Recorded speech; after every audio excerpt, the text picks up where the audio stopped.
दुल्हन की हकीकत, दिल छू लेने वाली कहानी। शादी की रात में दुल्हन बनी हुई बैठी हुई थी कि अचानक लाइट चली गई। लाइट जाते ही मुझे अपनी भाभी की बात याद आ गई। उन्होंने कहा था कि देखना, अपने आप को पसीना मत आने देना, वरना पसीना आते ही तेरा महंगा मेकअप उतर जाएगा और तेरा पति तुझे देखते ही डर जाएगा। लाइट जाते ही ये सब सोच के मैं बहुत घबरा गई, क्योंकि मैं बहुत काली थी। अरुण से मेरी मुलाकात फेसबुक पर हुई थी। हम दोनों रोज फोन पर बातें करते करते एक दूसरे को पसंद करने लगे। अरुण ने जब मेरी तस्वीर मांगी तो तस्वीर में काला गोरा तो समझ में नहीं आता। मेरे नैन नक्श अच्छे थे, इसलिए मेरी तस्वीर बहुत अच्छी आई।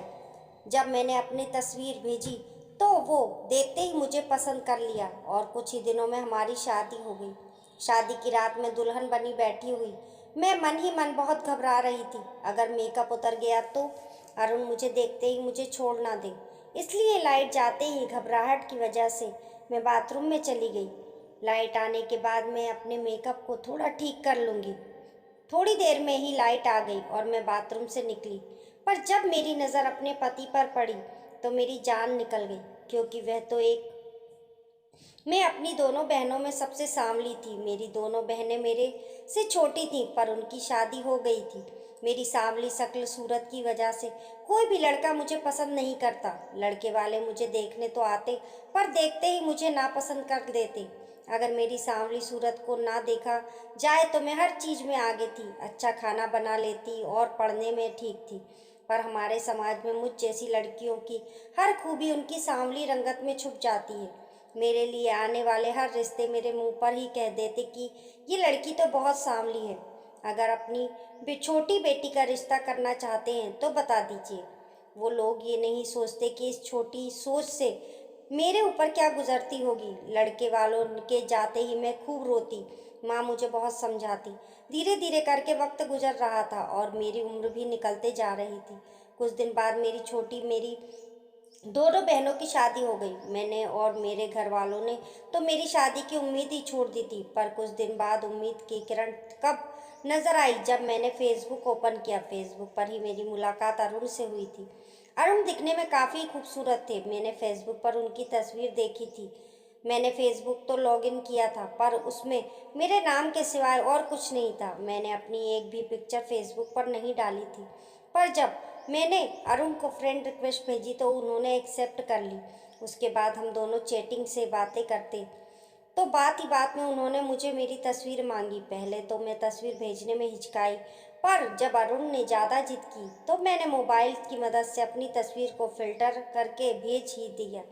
मेरे नैन नक्श तो बहुत सुंदर थे, बस कलर ही सांवला था और फिल्टर करने के बाद मेरी तस्वीर बहुत खूबसूरत आई। मेरी तस्वीर देखते ही अरुण मेरी बहुत तारीफ करने लगे। काफ़ी दिनों तक हमारी फेसबुक पर बातें हुई। उसके बाद अरुण ने मुझे प्रपोज कर दिया। मैं तो यही चाहती थी। जब ये बात मैंने अपनी माँ को बताई और अरुण के बारे में सब कुछ बताया कि अरुण एक सॉफ्टवेयर कंपनी में इंजीनियर है और मुझे पसंद करते हैं, तो माँ भी बहुत खुश हुई। उन्होंने फ़ोन पर अरुण के घर पर का एड्रेस लिया।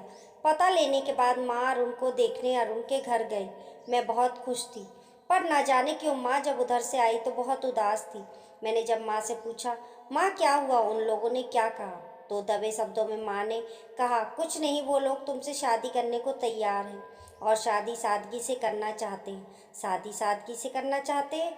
ये बात सुनकर मेरे मन में कुछ खटका, क्योंकि अरुण घर के इकलौते बेटे थे और वह भी शादी करना चाहते हैं। ये बात क्या हुई? पर कुछ भी नहीं। मेरी शादी इतनी मुश्किल से और इतने दिन बाद हो रही है। हम लोगों ने लड़के वालों की हर बात मान ली और कुछ ही दिनों में मेरी और अरुण की शादी हो गई।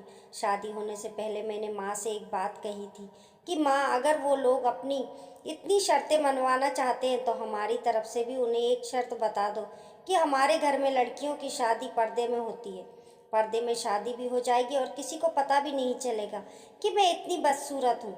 और शादी के होने के बाद क्या, जब शादी हो जाएगी तो मैं अपने प्यार और गुण से अपने पति को अपना लूँगी। माँ ने बिना कुछ कहे मेरी बात मान ली और लड़के वालों को बता दिया कि हमारे घर पर शादी पर्दे में होगी।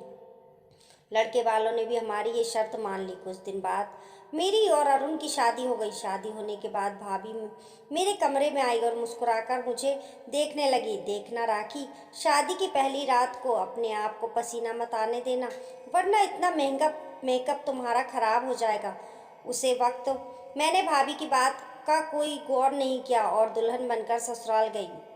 मैं सुहाग की सेज पर बैठी हुई थी, तभी अचानक लाइट के चली गई।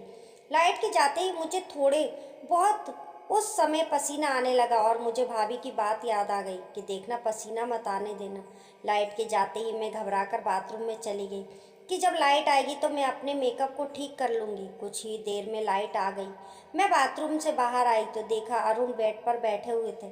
मैंने आज पहली बार अरुण को सामने से देखा था, क्योंकि मैं खुद ही चाहती थी कि मेरी शादी में ज़्यादा तामझाम ना हो, कि लड़के वाले मेरी सांवली रंगत देखते ही मुझे छोड़ दें। मेरे घर वाले ही अरुण को देखने अरुण के घर गए थे और अरुण के घर वालों को तो मैं तस्वीर में ही पसंद आ गई थी। इसलिए आज मैं पहली बार सामने से अरुण को देख रही थी। फेसबुक पर मैंने जैसा अरुण को देखा था, अरुण बिल्कुल वैसे ही थे, एकदम बहुत ही खूबसूरत। आज सामने से तो उनकी खूबसूरती देखकर मैं थोड़ी घबराई हुई थी कि वह मेरे सांवले रंग की वजह से मुझे छोड़ ना दे।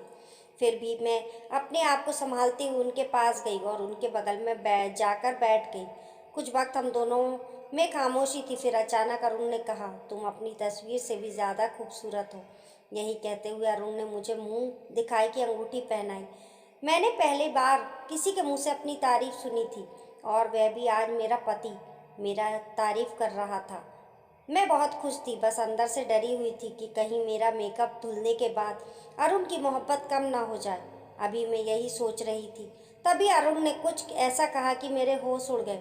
उन्होंने कहा, तुम हाथ मुंह धोकर हल्के कपड़े पहन लो, ये भारी भरकम कपड़ों से तुम परेशान हो रही होगी। अरुण की इस बात ने मेरे दिमाग में खलबली मचाकर रख दी थी कि अब क्या होगा। मैं बहुत घबराई हुई थी, पर अरुण बार बार बस यही बोल रहे थे कि जो आपने कपड़े चेंज कर लो। तो मैं ना चाहते हुए वॉशरूम में गई और मुंह धोकर एक सिंपल सा कपड़ा पहनकर डरते डरते बाहर आई। पर अरुण की बात ने तो मुझे हैरान करके रख दिया। वे मुझे देखते ही कहने लगे, अब तुम पहले से भी ज़्यादा खूबसूरत लग रही हो। उनकी इस बात से मैं सोच में पड़ गई कि ये क्या, एक बार में भी मेरी काली सूरत के बारे में कुछ नहीं कहा, और ये मेरी तारीफ करते जा रहे हैं। वो मेरी तारीफ करते हुए कह रहे थे कि तुम मेकअप से ज़्यादा सादगी में अच्छी लगती हो। वो बस मेरी तारीफ किए जा रहे थे और मैं अपनी किस्मत पर रश कर रही थी कि भले ही मेरी शादी लेट हुई हो, पर एक बहुत अच्छे और खूबसूरत इंसान से हुई। अभी मैं यही सोच रही थी कि दरवाजे पर दस्तक, और उस दस्तक ने मेरी जिंदगी में अंधेरे करके रख दिया। अरुण दरवाज़ा खोलने के लिए खड़े हुए तो मैंने देखा अरुण बैसाखी के सहारे भाजकते हुए चल रहे थे। लोहे के स्टिक के सहारे कमरे का दरवाज़ा खोल अरुण की एक टांग घुटने के नीचे से नहीं थी। ये सब देखकर मैं फूट फूट कर रोने लगी। कमरे के बाहर मेरी ननंद जी जो दूध लेकर आई थी, वो दूध रख कर चली गईं। आज मुझे माँ की चुप्पी याद आ रही थी कि माँ जब अरुण को देखकर आई थी तो इतनी चुप चुप क्यों थी। मेरे घर के सभी लोगों को पता था कि अरुण की एक टांग नहीं है सिवाय मेरे, पर किसी ने एक बार भी ये बात मुझसे नहीं कही। उन्हें तो ये था कि किसी भी तरह मेरी शादी हो जाए और मैं इस घर से चली जाऊं। यही सब सोचकर मैं फूट फूट कर रो रही थी कि अरुण मेरे सामने आकर बैठ गए और कुछ देर मुझे रोती हुए देखते रहे। फिर पूछने लगे, क्या तुम्हारे घर वालों ने मेरे बारे में तुम्हें कुछ नहीं बताया था? मैं तो उन्हें सब कुछ बता दिया था। शायद मेरे रोने की वजह वो जान गए थे। मैंने शिकायत भरे अंदाज में उनसे कहा, पर ये बात आपने पहले मुझे क्यों नहीं बताई? हमारी शादी पसंद की थी। हमने एक दूसरे के रंग रूप और शरीर की बनावट को देखकर नहीं पसंद किया था। हमने तो एक दूसरे के दिल से मोहब्बत की थी। मुझे भी ये बात आज पता चली कि तुम इतनी सांवली हो, पर मैंने तो तुमसे कोई शिकायत नहीं की, क्योंकि मैं तुमसे प्यार करता हूँ और प्यार करने वाले दिल से प्यार करते हैं, ना कि उनके रंग रूप से। यही कहते हुए अरुण ने मेरे हाथों को पकड़ा। तभी मैंने उनके हाथों से अपने हाथों को झटकाते हुए सोफे पर जाकर सो गई। मेरी हकीकत देखकर कुछ पल वह मुझे खामोशी से देखते रहे और फिर बेड पर लेट गए। धीरे धीरे करके मेरी शादी को 10 से 12 दिन बीत गए, पर मैं अरुण से बात नहीं कर रही थी, क्योंकि मेरे साथ धोखा किया गया था। घर में मैं सभी से बातें करती, पर अरुण से नहीं। अरुण जब भी कमरे में आते तो मैं मेरी खामोशी की वजह पूछते, पर मैं उन्हें कोई जवाब नहीं देती। अरुण एक सॉफ्टवेयर इंजीनियर थे। वे घर से ही लैपटॉप पर काम करते। जब मैंने अपनी खामोशी की कोई वजह नहीं बताई तो वे बिना कुछ कहे अपने काम में बिजी हो गए। मैंने देखा अरुण अपना हर काम बड़ी मुश्किल से करते। उन्हें हर अगर कुछ चाहिए होता तो बड़ी मुश्किल से उठाते, और उन्हें ऐसा करता देख मैं उनकी मदद करना तो दूर बात तक नहीं करती। गुस्से से मैं मुंह फेर लेती थी। अरुण अगर भूल कर भी मुझसे कोई अपनी चीज़ मांगते तो मैं उन्हें चिढ़कर जवाब देती थी, पर वह मेरी किसी भी बात पर गुस्सा नहीं करते, बल्कि मेरी हर खरी खोटी खामोशी से सुन लेते। एक दिन अरुण ने मुझसे कहा कि मैं काम से बाहर जा रहा हूँ, अगर तुम्हें मायके जाना है तो मैं तुम्हें छोड़ दूंगा। उनकी बात सुनकर मैं हंसते हुए बोली, क्या आप इस काबिल भी हैं कि मुझे ले जा सकें? मेरी इस बात पर उनका चेहरा बुझ गया। वो देखने लगे मुझे गाड़ी चलानी आती है। उनकी ये बात मुझे हैरान करने रखती थी। फिर मैंने सोचा शायद इनकी गाड़ी ऑटोमेटिक होगी। फिर मैंने सोचा चलो चलती हूँ और देखती हूँ ये गाड़ी कैसे चलाते हैं। मैंने देखा गाड़ी नॉर्मल गाड़ी की तरह ही थी, और वह एक पाँव से ही गाड़ी को कंट्रोल करके बड़े सलीके से चला रहे थे। सिग्नल पर गाड़ी खड़ी हुई थी तो आसपास गुजरने वाले कुछ लड़कियां हम दोनों को हैरत से देखने लगी, और हमें देखते ही हंसते हुए कहने लगी, कितना खूबसूरत लड़का, और बीवी देखो कितनी काली। तो तरस आ रहा है बेचारे पर। लड़कियों की बातें हम दोनों ने ही सुनी थी। उनकी बातें सुनकर तो मेरा खून खोल गया। उन लोगों ने मेरे जख्म फिर से ताज़ा कर दिए थे। मेरा चेहरा देखते ही अरुण समझ गए कि उन लड़कियों की बात मुझसे ने मुझे परेशान कर दिया। वे मुझसे समझाते हुए कहने लगे, तुम लोगों की परवाह मत करिया करो, क्योंकि तुम मेरे लिए बहुत खूबसूरत हो। और उनकी ये बात सुनकर मैंने गुस्से में कहा, बस करो, अब मेरी तारीफ करना। एक लड़की के लिए बिल्कुल आसान नहीं होता एक अपाहिज के साथ ज़िंदगी गुजारना। कुछ ही देर में मेरा मायका आ गया। अरुण बाहर से ही मुझे छोड़कर जा रहे थे, पर जाते हुए उन्होंने मुझे कहा, राखी अगर तुम मेरे साथ खुश नहीं हो तो जो चाहो वो फैसला करना, क्योंकि तुम हर फैसले के लिए आज़ाद हो। मेरे लिए वापसी का रास्ता अगर इतना आसान होता तो मैं कब का तुम्हें छोड़ देती। यही कहते हुए मैं गाड़ी से उतर गई और अरुण को बिना अंदर बुलाए मैंने दरवाज़ा बंद कर दिया। कुछ दिन मायके में रहने के बाद मुझे एहसास होने लगा कि अब मेरा ठिकाना यहाँ नहीं है। 2 दिन मायके में रहने के बाद वापस मैं अपने भाई के साथ ससुराल चली आई। भाई को कुछ काम था तो भाई मुझे बाहर ही छोड़कर वापस चले गए। मैं घर के अंदर गई तो मैंने सुना मेरी सास और नंद तेज लहजों में मेरी ही बारे में बातें कर रही थी। वो अरुण से कह रही थी कि तुमने ऐसी कौन सी कमी थी अरुण जो इस काली महारानी को तुमने पसंद किया। तुम्हारी काबिलियत देखकर बहुत लड़कियां तुमसे शादी करने को तैयार थी। अच्छा खासा कमाते हो, घर है, गाड़ी है। तुम्हें एक बार भी महसूस किया कि वह तुम्हारे लिए साथ बिल्कुल अच्छी नहीं लगती? काली कलूटी, अरुण ने गुस्से में कहा। बस करिए माँ, राखी मेरी पत्नी है और वह कितनी खूबसूरत है ये मेरे से बेहतर कोई नहीं जानता। जब मैं उसके साथ खुश हूँ तो किसी को कोई हक नहीं है उसे कुछ कहने का। मेरी खामोशी से उसकी बातें सुनने के बाद मैं सीधा अपने कमरे में चली गई और मुझे अपनी गलती का एहसास होने लगा। मैं अभी यही सब सोच रही थी कि तभी अरुण कमरे में आया और मुझे देखकर हैरान हो गए और पूछने लगे, तुम कब आई? मैंने कहा सही वक्त पर पहुंच गई थी। फिर मैं उनके करीब आई और सहारा देते हुए उन्हें बेड पर बिठाया और खुद फर्श पर उनके पैरों के पास बैठ गई। वो मुझे यूं अपने पैरों के पास बैठा हुआ देखकर बहुत हैरान हो गए। राखी, तुम यहाँ पर क्यों बैठी हो?